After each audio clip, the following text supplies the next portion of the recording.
We are going to talk today about the DROPIT model. Some of you may have learned about this in the Emotional and Spiritual Care and Disasters course. Some of you may have had this model, but it's been maybe 10 years ago and you've never actually used it. So this is a tool for your toolbox for emotional and spiritual care. It's something that I use very frequently. So let's talk about what the DROPIT model actually is.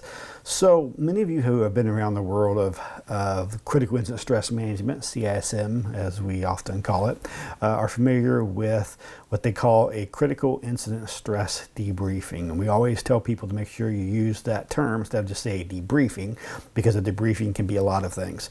I've been with the Salvation Army for over 25 years and worked with a lot of other different venues with police and fire and just a lot of different crisis response situations.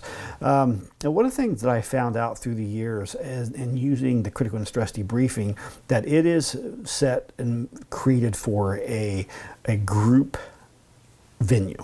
Okay, so let's say you had something that happened and there's what we call a critical incident occurred, and it was causing some significant awareness that, hey, people could be having some issues out of this, or maybe people are having some telltale signs, or just whatever they need to process this. And so the critical stress debriefing is a great tool to use that. It's not a tool, though, that is designed to be using one-on-one. Nor is it a tool that I've found is used for when there's a lot of different things that happen within a situation like being deployed in a disaster. Over the course of a 2-week deployment, you can have a lot of different circumstances, a lot of different incidents that may be very different from the person who you roomed with, who deployed with you every day. That could be quite different. You may be deployed to, let's say, a MARC, Multi-Agency Resource Center. And at that site, you may have had a great day and talked to a lot of people, and in that day feeling pumped and really good.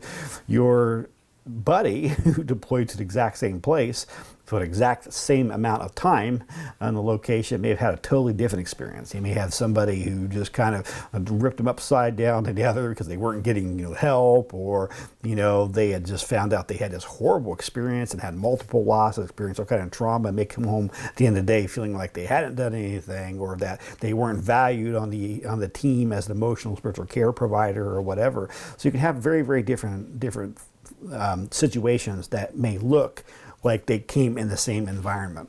A lot of times you may be split up. One person may be assigned to like the disaster mortuary site. Another person may go with the caseworkers from door to door visits. Other person may be assigned to the incident command, the EOC or someplace like that. So different stressors, different environments. So each person needs to process this very differently.